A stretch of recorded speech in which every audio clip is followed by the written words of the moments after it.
Kozhikode തിരുവമ്പാടിയിൽ KSRTC ഡ്രൈവറെ തോക്കു ചൂണ്ടി പണം കവർന്ന കേസിലെ പ്രതി 36 വർഷത്തിന് ശേഷം പിടിയിലായിരിക്കുന്നു. മലപ്പുറം സ്വദേശി വി.കെ. ജോസാണ് മൈസൂരുവിൽ വെച്ച് പിടിയിലായത്. കുടുംബ പ്രശ്നത്തിനിടെ ഭാര്യയാണ് പോലീസിനെ വിളിച്ച് പ്രതിയെക്കുറിച്ച് സൂചന നൽകിയത്. രാഹുൽ കെ.വി. വിവരങ്ങളുമായി ചേരുകയാണ്. രാഹുൽ, അതായത് 36 വർഷം 3.5 പതിറ്റാണ്ടിനിപ്പുറത്തേക്കാണ് കേസിലെ പ്രതി പിടിയിലാകുന്നത്. പക്ഷെ അത് പോലീസിന്റെ മികവ് കൊണ്ട് പിടിയിലാകുന്നതല്ല, ഭാര്യ ചതിച്ചതാണ് എന്നൊക്കെ ഒരുപക്ഷെ പറയാം അല്ലെ? അക്ഷയ, അതായത് ഈ 1996 നമ്മൾ ഈ ഫോട്ടോയിൽ കാണുന്ന കൊമ്പൻ മീശ വെച്ച ജോസ് അന്ന് ആ സമയത്ത് നാടിനെ വിറപ്പിച്ച ഒരാളായിരുന്നു എന്നാണ് നമുക്ക് മനസ്സിലാക്കാൻ കഴിഞ്ഞത്. അന്ന് KSRTC ഡ്രൈവറെ തോക്കു ചൂണ്ടി അദ്ദേഹത്തിൽ നിന്ന് പണം കവർന്ന കേസാണ്. പിന്നീട് പോലീസ് കേസെടുത്തതിന് പിന്നാലെ തന്നെ ഇയാൾ ഇവിടെ നിന്ന് നാട്ടിൽ നിന്ന് രക്ഷപ്പെട്ടു പോവുകയായിരുന്നു.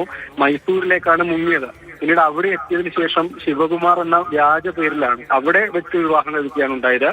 ശിവകുമാർ എന്ന പേര് മാറിയതിനു ശേഷം അവിടെ ഭാര്യയുമായൊക്കെ ജീവിച്ചു വരികയായിരുന്നു. ഇപ്പോൾ രണ്ടാമതായി കാണുന്നത്, ആ വയോധികനായി കാണുന്നത് പിടിയിലായ സമയത്ത് ജോസ് എങ്ങനെയാണ് എന്നുള്ളതാണ്.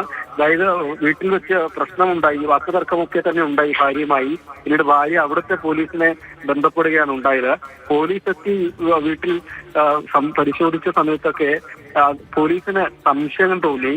തുടർന്ന് അദ്ദേഹത്തിന്റെ കിടക്കയുടെ അടിഭാഗത്ത് നിന്ന് തോക്ക് കൂടി ലഭിച്ചതോടുകൂടി ഈ സംശയം ഒക്കെ പിന്നീട് വീണ്ടും കനത്തു. അതിനുശേഷം കേരള പോലീസിനെ വിവരം അറിയിക്കുകയാണ് ഉണ്ടായത്. അതായത് മുമ്പത്തെ കേസുമായി ബന്ധപ്പെട്ട് പോലീസുകൾ തമ്മിൽ അങ്ങോട്ടും ഇങ്ങോട്ടും ഒക്കെ സംസാരം ഉണ്ടായിരുന്നു, വിവരം കൈമാറുന്ന രീതിയൊക്കെ ഉണ്ടായിരുന്നു എന്നാണ് മനസ്സിലാക്കുന്നത്.